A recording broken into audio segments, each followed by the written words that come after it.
మహారాణి పారాని పాదాలకే నాడు మన్ను అంటనీయక నడిచేటి దారుల్లో నా గుండె పోబాట పరుచుకుంది మెత్తగా. శాంతికే ఆలయం ఆమె నెమ్మది, అందుకే అంకితం అయినది మది.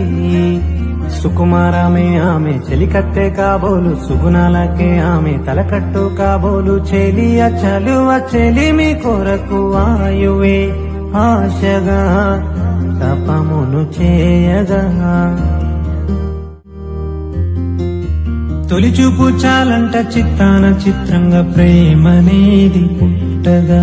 10 మంది అంటుంటే విన్నాను ఇన్నాళ్ళు నమ్మలేదు బొత్తిగా. ఆ కళ్ళలో ఆ నవ్వులో మహిమ ఏమిటో, ఆ కాంతిలో ఈనాడే నా ఉదయమైనదో. సుకుమారమే ఆమె చెలికత్తె కాబోలు, సుగుణాలకే ఆమె తలకట్టు కాబోలు. చెలియ చలువ చెలిమి